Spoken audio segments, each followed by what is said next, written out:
Hello and welcome to the Pick and Drive Rugby podcast. It is episode 5 of this new era and I am Ando and with me is Mitch. How are you, Mitch? I'm good. Hello, everybody. Welcome back to another episode. It's great to have you with us. And Mitch, why don't you tell everybody who we are, what we're about?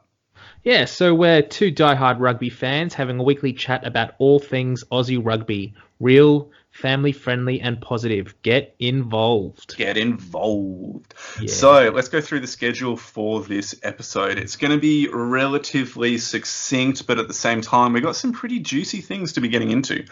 So to start with, we have a bit of an apology to be making to a certain Australian rugby player who perhaps did not make our team sheets for the Wallabies teams that we chose last week. Maybe he should have. So we're going to be having an apology. You'll find out who very soon.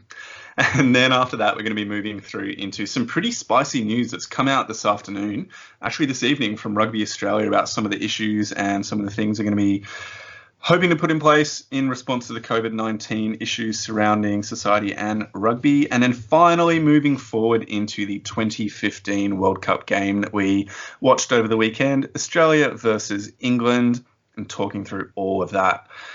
I'm pretty excited, Mitch. How about you? Yeah, I'm really excited. We've got some good stuff to talk about today, so let's get into it. Let's get into it. Where can people find us? Yeah, so one thing we wanted to say before we started off today is that we do have some social media platforms that we would love to hear from you guys on. We're on Instagram. You can find us at pick_drive_rugby. We're putting some cool stuff up on there, so give us a follow. We've also got a Facebook page where Pick and Drive Rugby Podcast. And if Twitter's your thing, which it is definitely Ando's thing, it's not mine, but we are at pick_drive rugby. So send us a tweet and we'd love to hear from you. We really, really would. Now, plans for next week. There are 2 potential things we're going to be doing. One definite, one maybe. So the definite thing is we're going to be reviewing the 2019 World Cup. Mitch, why are we doing this? Well, we watched the 2015 World Cup together yesterday, and it was just such a great time to be watching rugby again. We've had such a brilliant tournament. It's just finished at the end of last year in Japan. And, I mean, we weren't around at that time, so we thought, why not just dive into that, dissect it, and talk about the highs and lows of the tournament, who did well, who didn't do well, what the key games were, and just have a good general chat about it. Yeah, there were some awesome, incredible moments. Not really... I mean, there were some good games from Australia, got to be honest. There were some, but you just had some amazing storylines, particularly surrounding Japan and South Africa. Also, to an extent, Wales. Wales got further than I think anyone expected. There's some really great things to be chatting about there. Definitely. Now, the second thing, Mitch, why don't you talk about this? Because you're kind of the one that's being able to drive this a little bit. Yeah, so we potentially have a guest joining us next week. That's going to be very exciting. We are in the process of getting him on, so fingers crossed it all goes ahead. But at this stage, we are aligned to talk to Harry Johnson-Holmes from the Waratahs and the Wallabies. Get in. That is so awesome. So he's been very generous with his time and is happy to come on and have a chat with us. So we're going to be talking to him about, well, a few different things. Part of it's going to be, how do you be a professional rugby player in social isolation and lockdown? That's going to be one thing. Mitch, what do you want to ask him? Just the general, I guess, vibe around the Waratahs team at the moment. It's not been the best year for them, so it's a new coach, it's a new setup, there's a lot of new faces, so I think we'll have a chat about that and see how the 7 rounds that we have seen of the Waratahs so far, what his thoughts are around that. Well, that's going to be coming up next week if the stars do align, and they look to be doing so far. So, ladies and gentlemen, thank you. That is what we're going to be doing. Let's jump on now to our apology.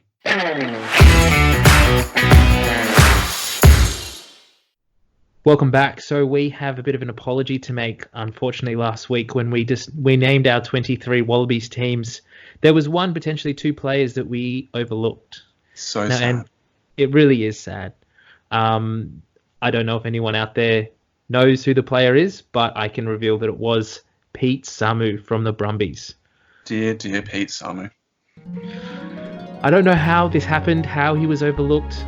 We were talking about who we had at number 6, who we had at number 5. Salakai Loto was in there. And we just kind of said there's no one else. How wrong we were. I'm sure that really hurt when we said there's just nobody else that could possibly fill that spot. And Pete Samu is standing there, listening, as he undoubtedly does to our podcast, saying, I'm here. I could fill that position. I could be that man that you need me to be. And yet we overlooked him. So for me, I need to say, dear Pete Samu, I am sorry. Mr. Samu, we apologize. We're sorry that you didn't make our team.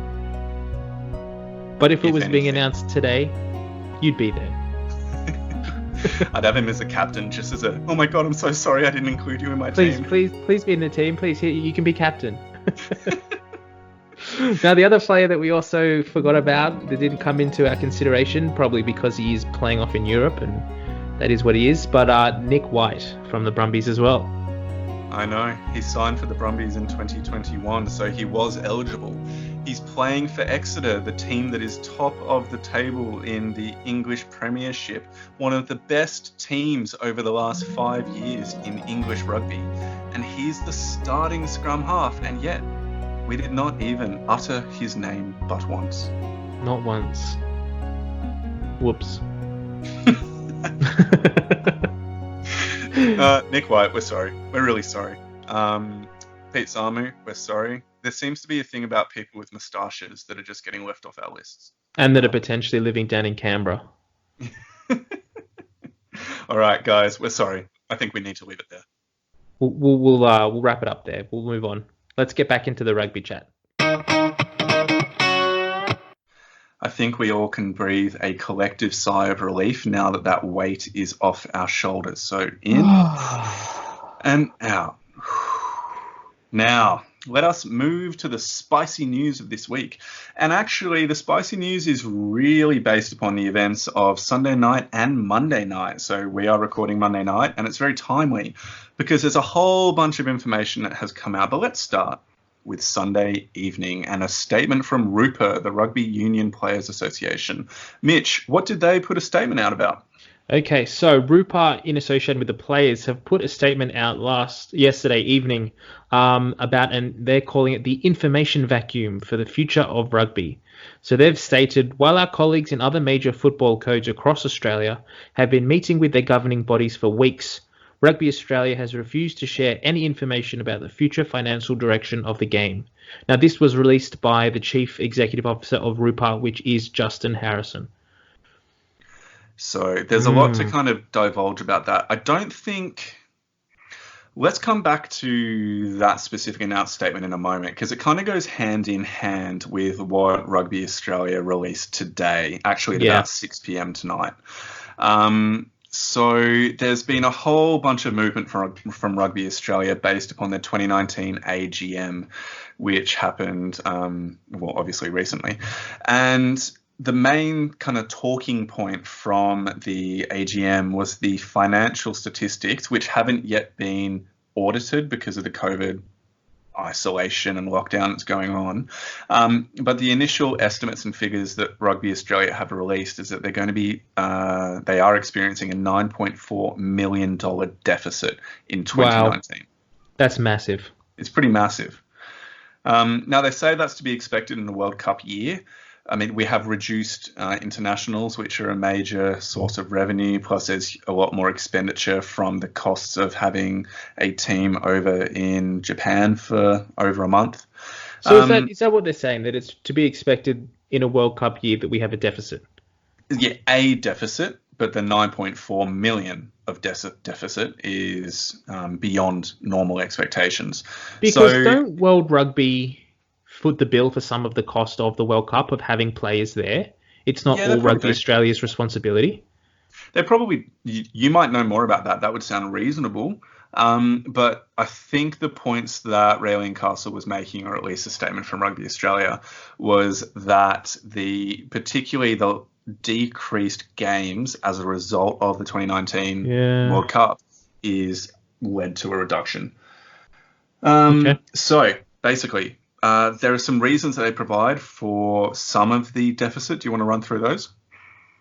Okay, so we've got high performance player payments, community rugby grants, marketing and corporate expenses, including the Folau payout in November. And then, that's it, I think. Yeah, those are the main ones. So there are a few interesting points about this. I think the idea of community rugby grants being increased is a good thing because we do need to be growing the grassroots game, and that is an area of weakness for rugby union as a sport in general. Definitely. The high performance player payments, they're interesting. I think what that seems to be a reaction to over the last couple of years is the increasing exodus of quality Australian players to European leagues. Yeah.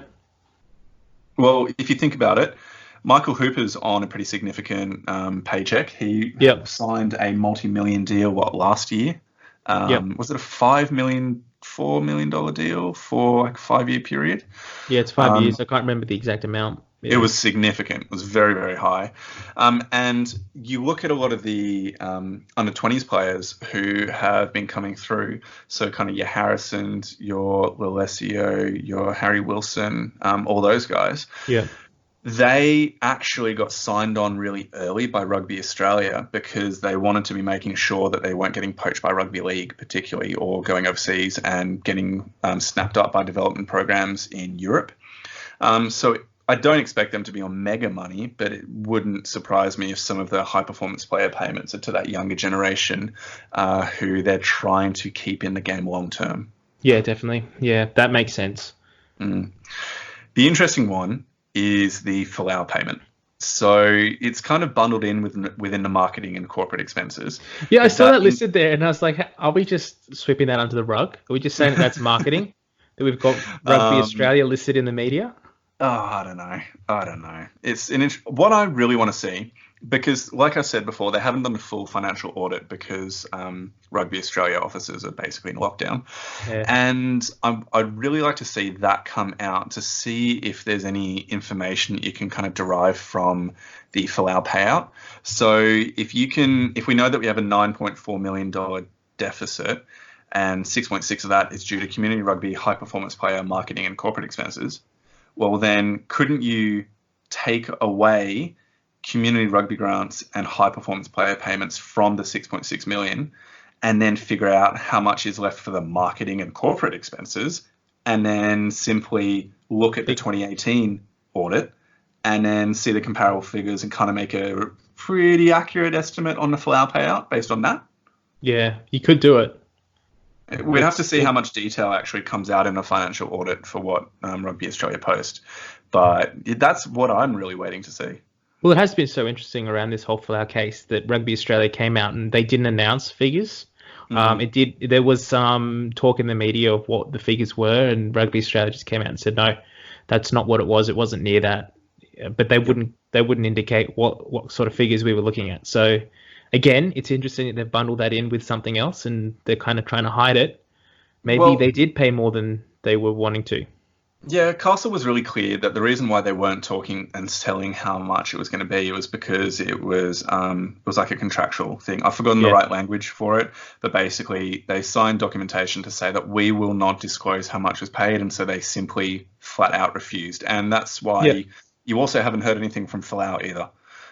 He hasn't mentioned anything at all because he's under the contractual obligation to not. Well, maybe not contractual, but he signed a document saying that he would not talk about it. Non-disclosure agreement. That's the language. That's it. Yeah, that's it. So, yeah. Anyway, anything else you want to comment on that before we move to some of the other things from the AGM? I just find it interesting to think that we're in a deficit in a World Cup year. To me, it seems that a World Cup year actually brings in more viewers. Yep. Because there may not be as many test matches per se, actual test matches in quotations, but there are definitely more matches played.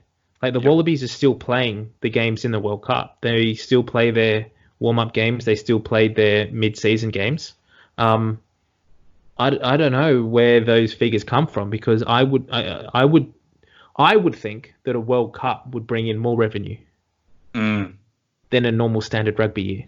Yeah, I took that at face value, so I'm not really too sure what to go with that. But But maybe I'm we not can do saying some more Rugby digging and Australia is find out. lying or anything. Definitely not saying that. So I Yeah, just find that surprising that they're saying that a World Cup year would bring in a loss. yeah. Well, let's move on. Also at the AGM, you had three new directors voted in. You had Peter Wigg, who's the chairman of Supercars, strong connection, lifetime member of Mossman Rugby Club.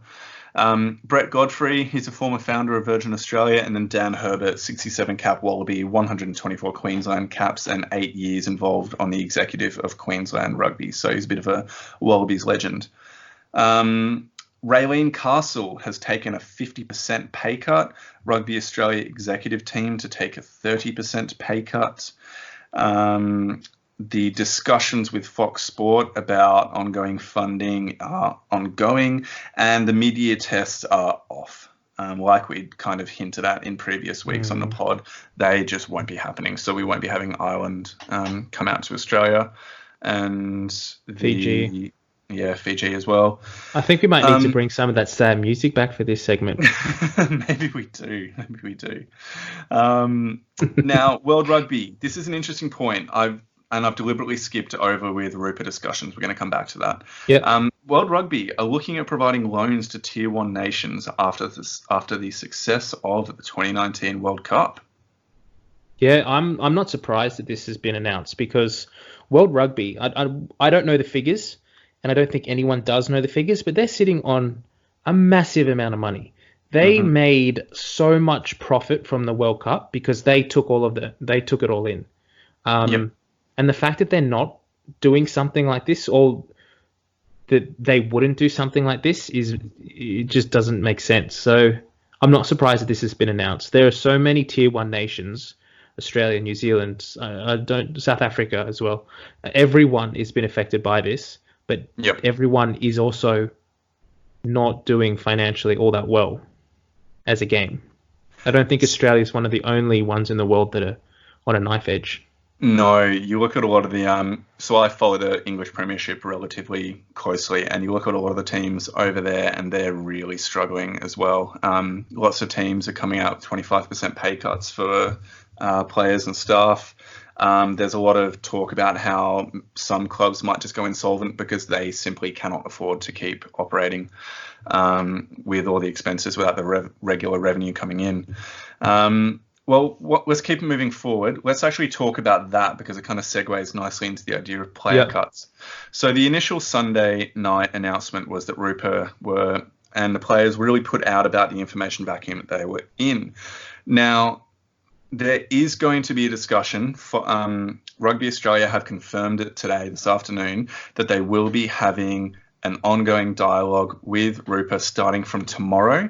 And the reason why they had been delaying this meeting was because they wanted to have more clarity around the options going forward so they could bring them to the table to discuss with Rupa rather than coming forward and going, well, we're not really sure where we're at, so let's just talk about it in vague, ambiguous terms. So from my understanding of what Raylene Castle said within her announcement today and the interview she gave to a number of journalists afterwards was they're going to the table with suggested options, but the expectation is that it is a constructive dialogue. It is not a here's the option, take it or leave it. It's a let's work through this together. Yeah, and I think that's the biggest point that came out on Sunday night by the players was that they had been told nothing, and they had been told that there was potentially a competition going ahead. It was going to be beginning of April, then it got postponed to May. Now we don't know if it's going ahead at all. They're in the same boat as us as fans because they were just told we're ceasing operations for 2 weeks, for 3 weeks, for a month. We don't know they didn't know how long they were going to be working from home. We didn't know how long there was going to be no rugby. And so they had this cloud of unknowing over their heads, just not knowing when things were going to go back to normal and if they were going to continue being paid. So I think it's a good thing that this has happened.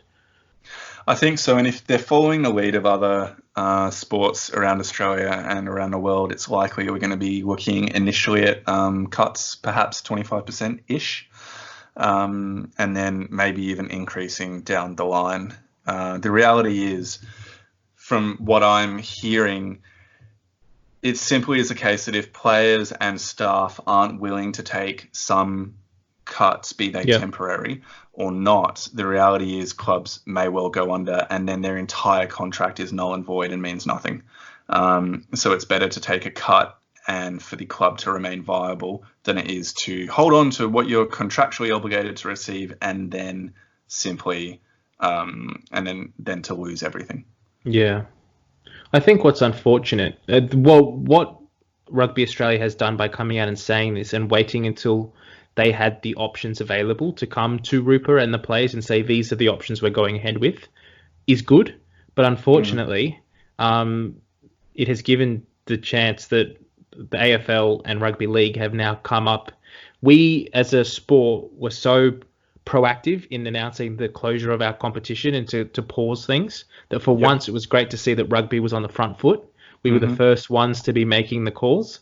And now I think, unfortunately, the Rugby Australia has let that go too long and without just uncertainty that now they've been forced to make a decision because the NRL has come out and said what their plans are and what they're doing with players and what they're doing with the clubs and the AFL as well.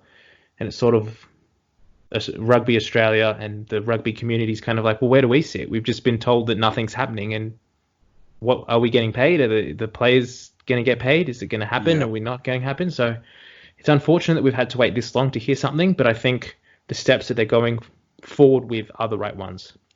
I agree, and I think what it's a reflection of is probably the inherent strength of rugby league and AFL from a financial point of view, where they can be doing that forecasting a lot earlier, maybe because they simply have the staffing and the clout to be able to run through those models and figures. Rugby Australia has obviously had financial issues for a while and maybe just simply didn't have the ability to get as organised about that side of things as the other sports. Well, I think on the other foot as well, the NRL and the AFL are completely domestic competitions. So they run everything in-house, whereas Rugby Australia, we're dealing with SANZAAR. So we need to know if there's any payments coming from SANZAAR to keep the competition afloat, if the sponsors are going to continue putting money in. So we're reliant on the other nations and the governing bodies of New Zealand and South Africa and Argentina to also decide what they're doing to be able to make that call as well. So it's hard for rugby. Well, one of the interesting things watching the interview was that Raylene Castle was specifically asked whether there would be 4 Super Rugby teams emerging from the end of this COVID-19 kind of lockdown. And it's basically, she couldn't confirm. She said that they were working towards a 4-team model, and that's the obvious, like they're contractually obligated to provide a product for SANZAAR that has 4 Australian teams in it. But they would have to, I can't remember the specific language she used, but it was something to the effect of they'd be crazy to not be considering other scenarios just in case. So they're realistically to cutting a Super Rugby team. Yeah. Financially. Yep. But if you think about it, we as a nation could sustain 4 teams. If we had to cut potentially the Rebels or the Brumbies due to financial strain, surely we could put the Western Force back in there. They're being backed by Twiggy Forrest. I think the issue is probably the combination of ongoing, like just the lack of revenue that's coming in versus the already established contracts that would be. And your comment about Twiggy Forrest was interesting because she was asked about whether they'd be looking at kind of wealthy benefactors to maybe help support Australian rugby. And she said that they hadn't had conversations with Andrew Twiggy Forrest about this. So that was an option. The idea of having wealthy benefactors was one of the options that they were considering moving forward. Please, Rugby Australia, please don't close that door before it's even been opened. Exactly. It was a very open answer without giving anything away either. Yeah. Okay, I think that's it on that topic for now. Are there any final thoughts you wanted to add about Rugby Australia or the Rupa statement? Nope, I think I'm good. All right, let's quickly comment on these last 2 ones. They're just a little bit more light, well, kind of light in a way. We've spoken a bit about Joe Marler and his incidents over the last couple of weeks. He's a bit of a favourite of the pod. It's just a bit silly, so it's a bit of fun. Now, Joe Marler is considering quitting rugby. Now, this is a pretty, in some ways it's surprising, in some ways it's not. He actually quit international rugby, playing for England in 2018, citing kind of personal and family reasons. He wanted to be spending more time with his young son and his wife. And it was only a SOS from Eddie Jones in the lead up to the 2019 Rugby World Cup that got him back playing international rugby. No, I haven't read this article, but is he talking about quitting completely or just quitting international? Quitting completely. So supposedly the enforced isolation is leading him to spending more time with his family and reconsidering his kind of priorities. And as we've spoken about, he's really well known just for being an absolute character of the game, which sometimes gets him into trouble, but a lot of the time what he does isn't malicious.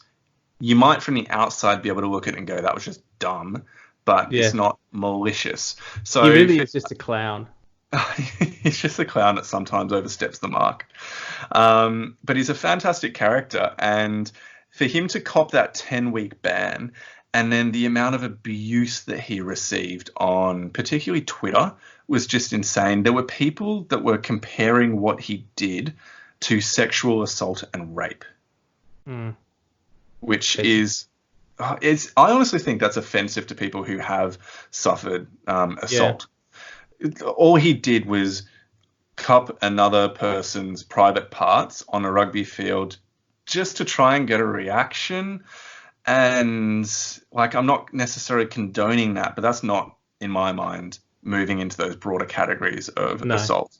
And so he received a lot of abuse from that. And supposedly, according to this article, that's just leading him to reconsider whether he still wants to basically participate in professional rugby. He's kind of nearing the end of his career.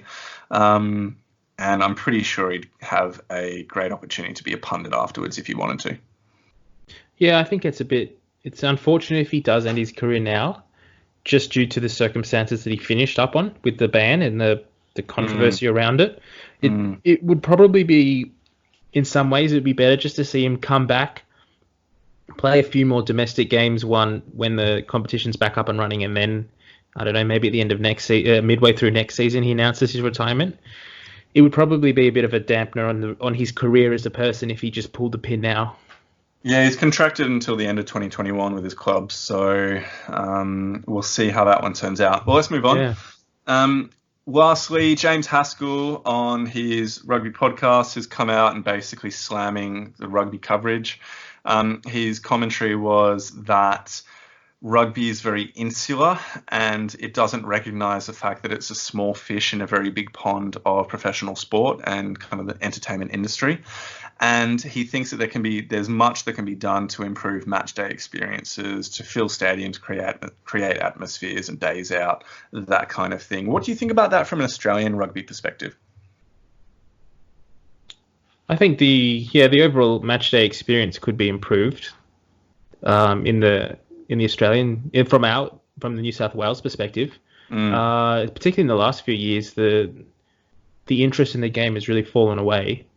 So we don't fill the stadiums up. We don't even go anywhere near filling the stadiums up. There's lots of empty seats around, and that can sometimes cause a bit of a lack of atmosphere at those games. It would be good to see some new initiatives. I don't know what they would be, just taking place. Although in saying that, I went out to the Sevens this year, the Sydney Sevens out at Parramatta, and that was awesome. That really was. They had so much on to do that it wasn't just about the rugby, but it was also about being there, having fun, engaging with people. They had games being played in the foyers. They had live bands playing and live entertainment, food trucks, lots of different food opportunities. It was really good. I think we just need to reconsider the way in which games are held. We're playing games in stadiums that are too big for rugby at the moment. We really need to be looking at kind of boutique stadiums like Bankwest out at Parramatta. What's that capacity now? Is it kind of low 20s? Yeah, I'm not sure the exact numbers, but yeah, it's about that. Yeah, before the renovations, it was about 17,000, but I can't remember what it is after the renovations. That is a fantastic stadium to go out to. You've been there since the renovations. I've been there a bunch of times watching some A-League out there, and that is a smaller stadium. But if you go out to somewhere like ANZ to watch a game, and it's just too big for the crowd sizes that we're getting, and you're basically just playing in what's essentially an empty stadium. Yeah. I can remember last year I went out to a league game with my brother. It was a Bulldogs game, and it was at ANZ, and there was probably about 5,000 people there, and we were sitting on the second level, the second tier, and we would have had 50 to 60 seats between us and the next people. It was just crazy. It was crazy, and it just was so empty. It just felt it. You just had no atmosphere for the game. Well, why don't we move on now? I think that's enough chat on some of the spicy news and some of the issues around, because we want to really start getting a bit more upbeat, and what a better way to do it than talking about beating England. Oh yeah, let's get into it. So now we're going to look at an old Wallabies game. This game that we're looking at for this week was during the 2015 Rugby World Cup. It was a pool game between the Wallabies and England. It was played in England at Twickenham. It was a great game because the Wallabies ended up being victorious. Final score, Australia 33, England 13. Now, Ando, you chose to watch this game this week. Why is this game a particular favourite of yours? There's a whole bunch of reasons. There's almost nothing sweeter than beating England. The motherland, the mother country, we just have this thing about playing England in any sport. That's why the Ashes mean so much. It's just so good to beat them.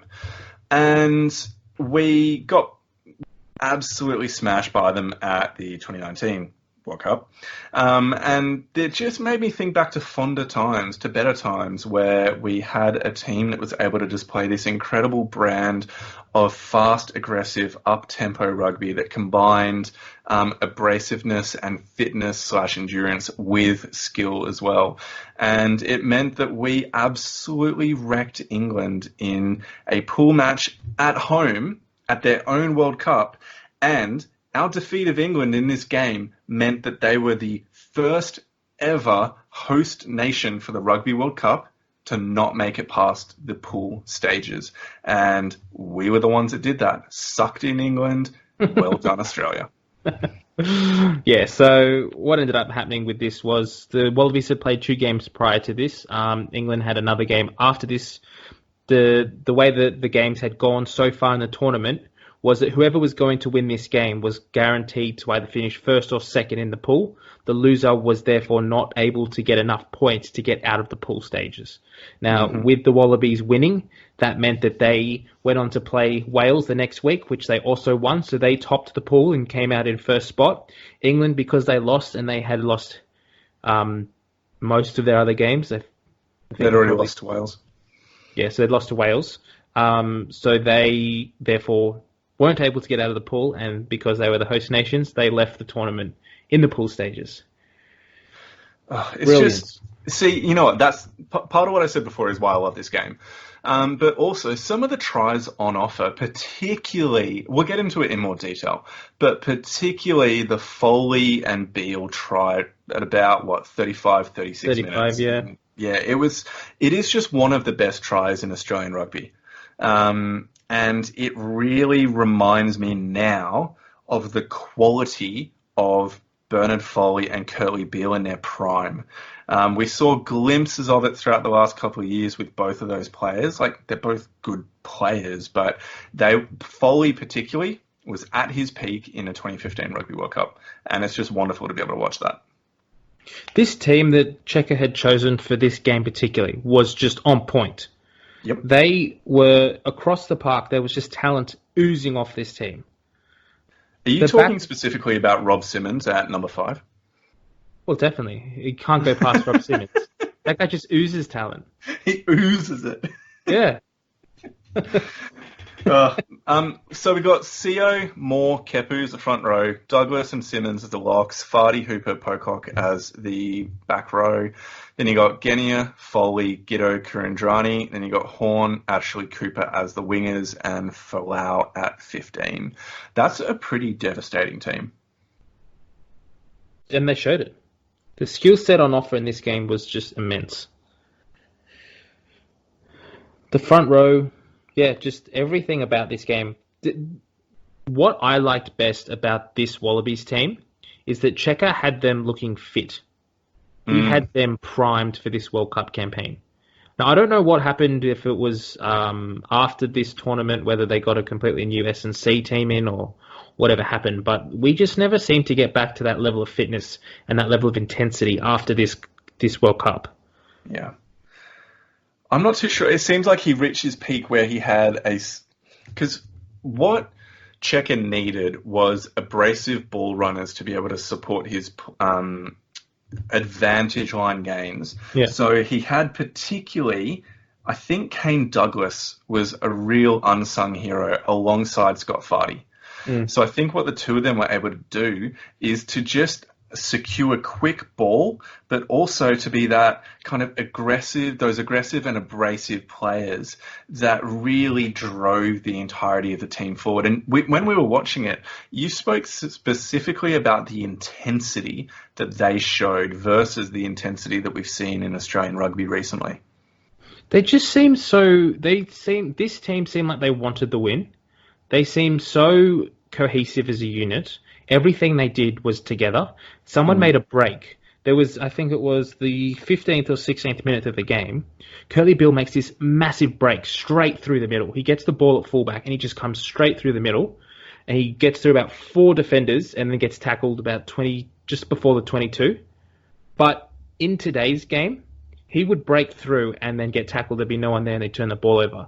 But he had 3 players that were right on him in defence to be able to turn around and pop the ball to, and it kept possession going. Yep. Now, we didn't see that from the Wallabies again after this World Cup. It just seemed like the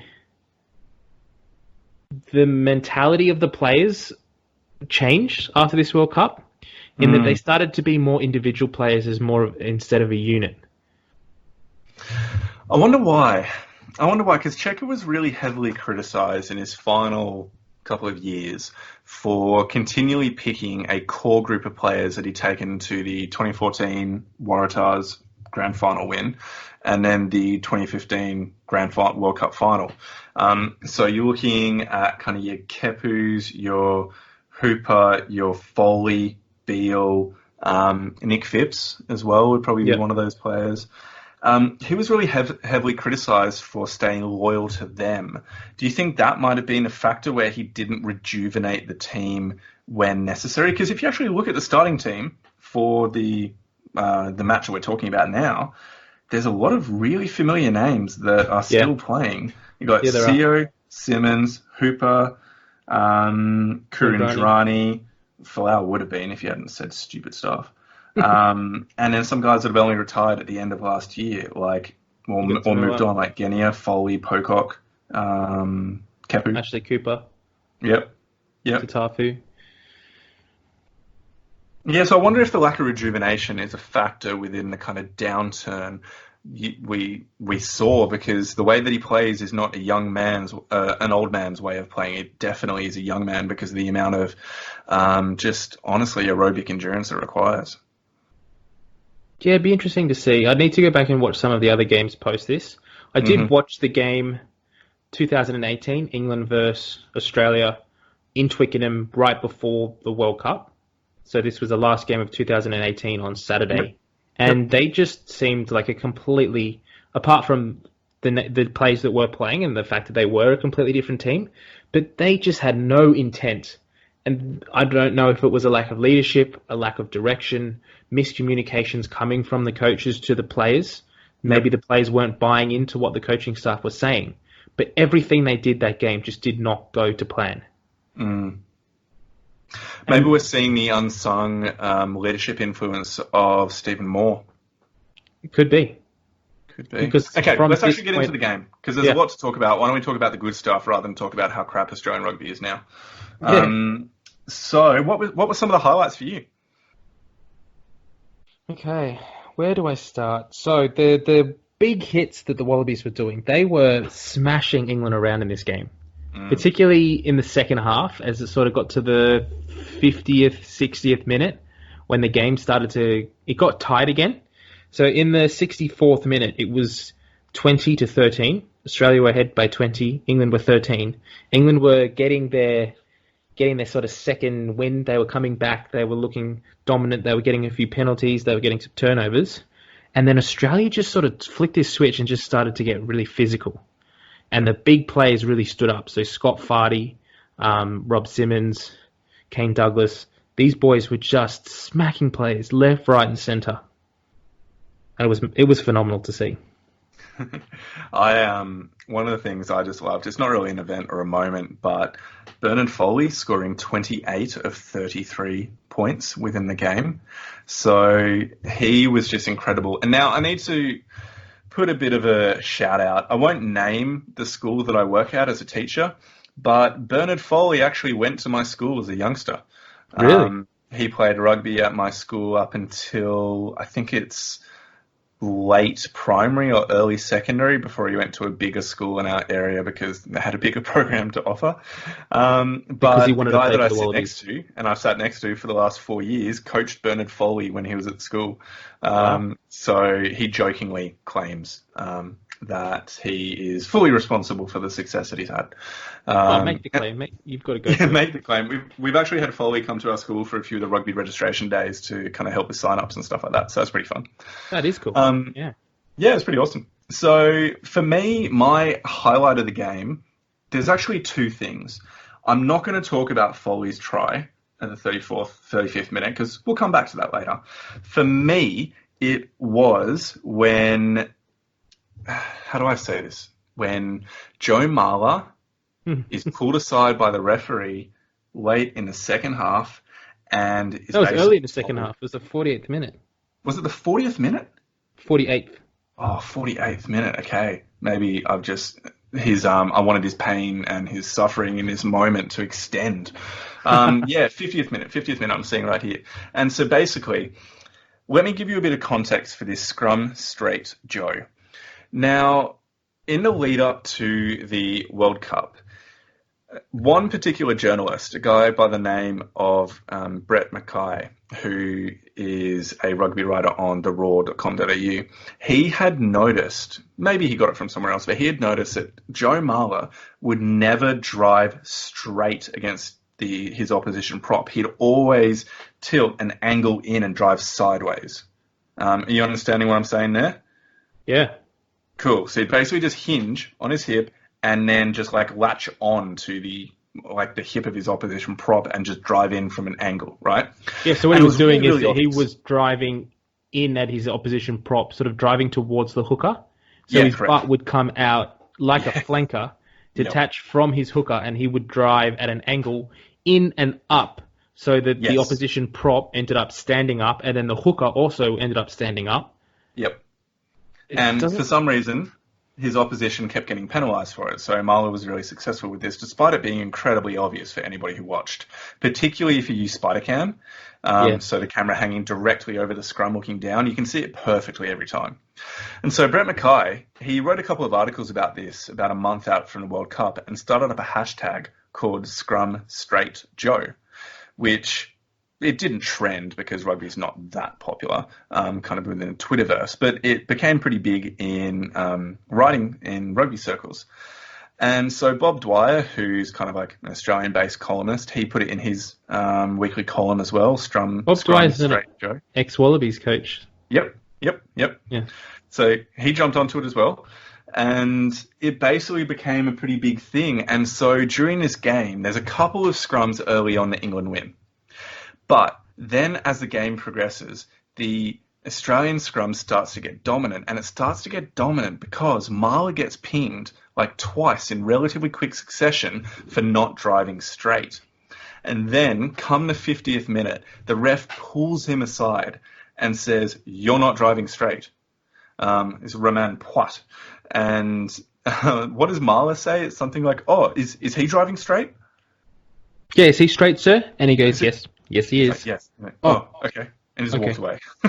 And then immediately after the penalty that he's just given away is kicked by Foley, Marla gets hooked. He gets subbed because they know that his kind of gig is out. Everyone's found out his secret. And it was just this massive vindication because the Australian scrum sucked prior to 2015. And this was the moment, combined with this dominant scrum penalty in the final few minutes of the game, where we basically just shoved England off their ball and said, "Up you, our scrum is what we're going to attack you with in this game." And it was such a turnaround. That's why it matters to me. So that's why the subbing of Joe Marler is one of my favourite parts of this entire game, because there's this whole context story that's wrapped up with this like inferiority complex, combined with just an Australian journalist on an online opinion website. He's a quality ABC journalist too, coming up and starting this hashtag that actually made a difference. Brilliant. It doesn't make any sense though. Like, I don't understand why, as an old front rower and playing in that position, why you would do it so. Like, he did it every scrum. Now, I don't know if this was a weakness of his, and that he got to the point where he was so used to doing it that he couldn't drive straight anymore. Because as soon as he was found out, they hooked him. But he didn't drive straight in one of the scrums in the whole game. Now, I haven't gone back and watched any of the other games. Yep. Or any of his more recent club performances. But he's just... Is it the fact that he hasn't got the skills down pat, that he can't drive straight? I don't know. It just doesn't make any sense. Why would you not just stop doing it when you know that the referee's onto you? I don't know. I don't really care at this point. All it makes me feel good about is the fact that he got pinged for it, and that it really helped Australia win. So yeah, it's just so sweet. It's just so good.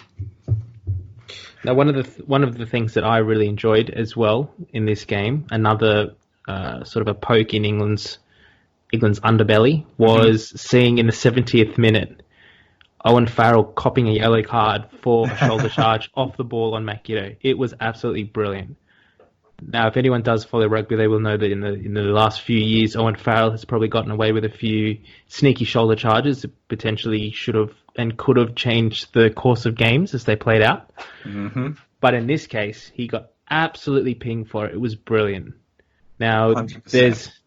there was two things that happened at the same time. So it was Matt Giddo and Foley. They've done sort of like a switch move, and Foley's gone for... Farrell's gone for Giddo, who had the balls and has offloaded it to Foley. And Sam Burgess, the leaguey, the convert, has gone for Foley. Now, Burgess has gone high and absolutely cleaned up Foley, but probably 20 seconds before that even happened, 10, 15 seconds probably, felt like forever. Farrell's just come through and absolutely cleaned up Giddo. He's just tucked the shoulder it's like in. 1 second. It felt like an eternity. It was so obvious. Yeah. He's just come through completely off the ball and just copped Giddo right in the ribs. Now, the referee's seen it. He's pulled it up. He sent it upstairs. And Farrell's just looking around like, what have I done? And yeah, I just tackled him, sir. And even when the referee's addressing Farrell at the end, he's like, "Oh, no, I was wrapping my arm, sir. I was wrapping my arm." You weren't. That's not a wrapped arm. You've cocked that straight down the side and you've copped him straight in the ribs. It was so good to see him get pinged for it. I know, because he's done it so many times and hasn't, and he's gotten away with it. So one of the things, it was interesting, we commented about it at the time, but despite him not believing it should have actually been a yellow card, and despite it being such an incredibly important game for the English rugby team, he has one word of dispute where he's like, "But sir, blah, blah, blah," and then realizes it's useless and then just turns and walks away. Yeah. And walks off the pitch.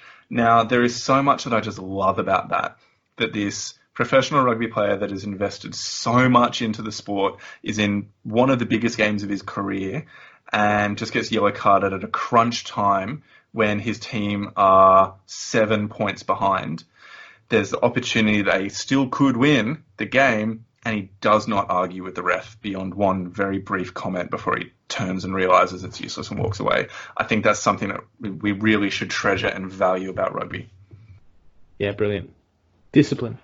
Yeah, it seriously matters. Core value of rugby. Seriously matters. Yeah, and respect, discipline and respect. I play soccer, football, and it's just one of the things. Shame on you. Oh, shut up. It's just one of the things that is completely missing is just the idea of respecting the referee. It's really hard.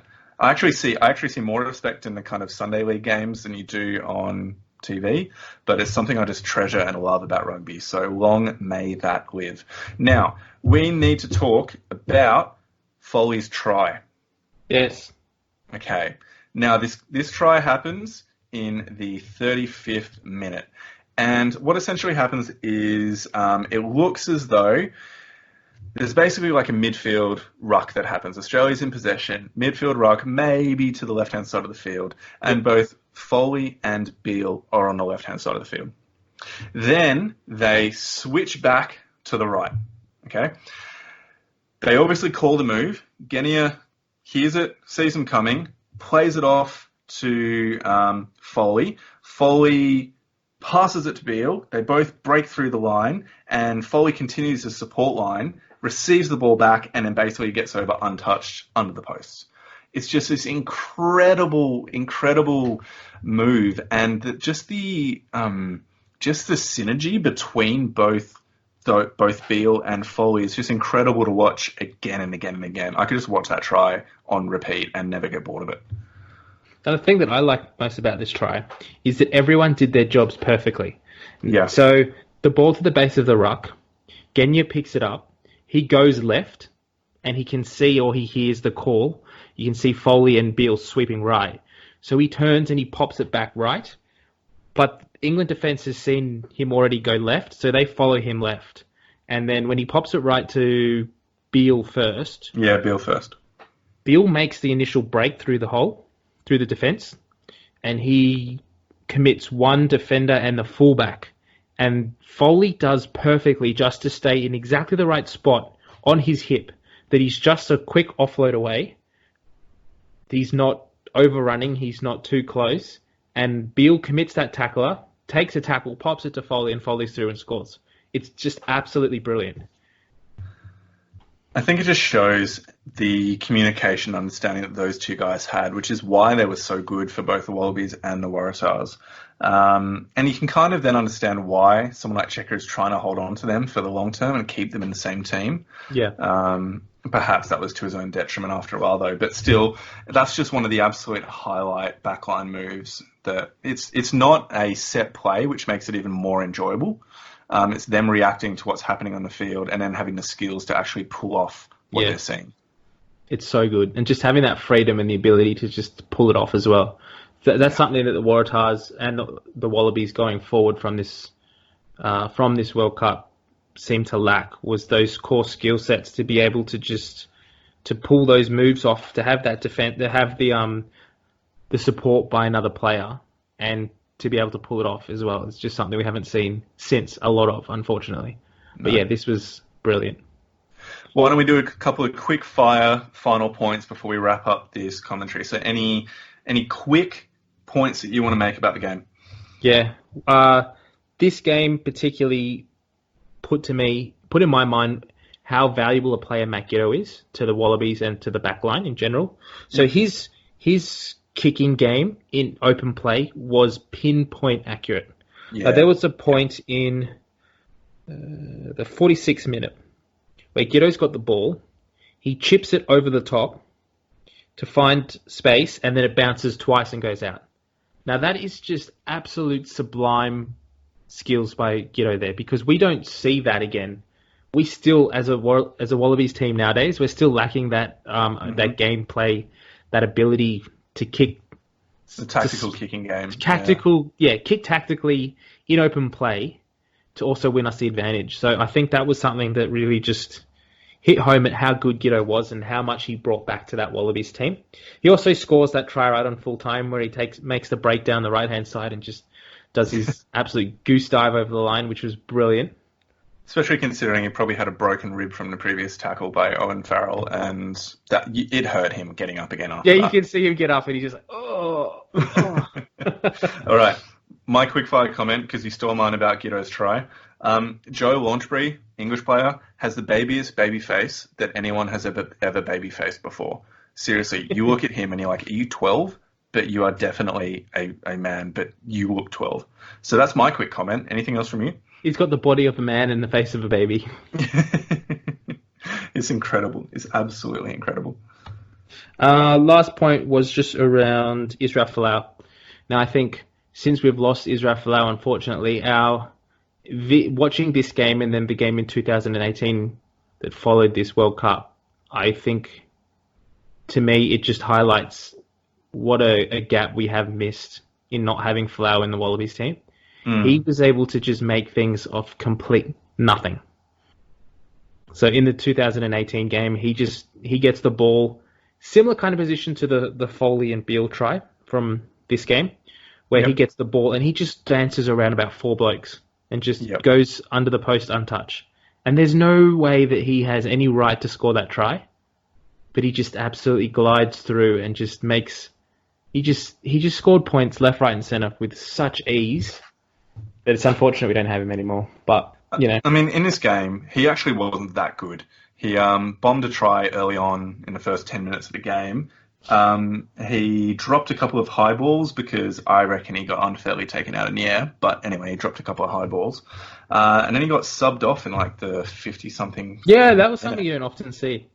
Yeah, well, he actually picked up an ankle injury. I remember it now that for the rest of the World Cup campaign, he was under a kind of injury cloud. Yeah. And he really wasn't even fit by the time the final came around. He was on like half a leg, but they still tried to get him out onto the field. Apart from that, mate, I think we're pretty happy. Any final thoughts before we wrap that up?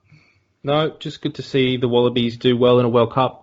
Good to see them beat England since everything that has happened after and recently.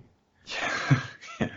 Look, I want to placate a couple of England fans. I actually really like English rugby, and I follow a lot of it. And the big problem I had when we got absolutely damaged by them in the 2019 World Cup is that I actually follow a lot of their players and I like them.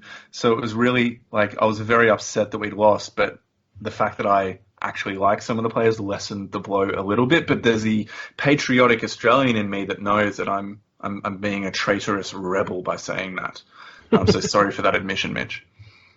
Well, it was very hard to watch us bow out in the quarterfinal against England in 2000 last year. But then when they went on and England went on and beat New Zealand the week after in the semis, I was all over the moon. I was happy to go out to the team that could kick the All Blacks out of the comp. So. That's true. Well, mate, why don't we finish it there? That's our wrap-up of the Australia versus England 2015 World Cup group match. One of the greatest games in Australian rugby history, in my opinion, not necessarily because of the kind of winning a World Cup, but just because of the humiliation it inflicted upon England. That's why I think it's so great. That's a big call. I don't know if I'd say it's the best, one of the top games. I don't know if it even ranks in the top 5 for me, but it was a good game. Oh, you are wrong. Think of everything it means for England and then go from there. Yeah, but what about the All Blacks? Nah. It's fine. Let's just focus on England's pain right now. That's okay. All right, that's enough. Let's finish it there. Brilliant.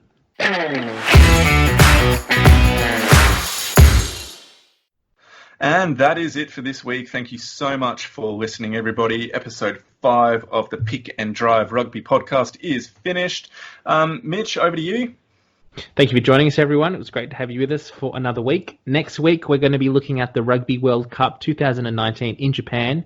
If you've got any games you'd like us to particularly look at, or any points or moments that you really loved you'd like us to have a look at and have a chat, send it through to us on our social media. You can get us on Facebook, we're on Twitter, we're on Instagram, we're on Gmail. Just get in touch. We'd love to hear from you.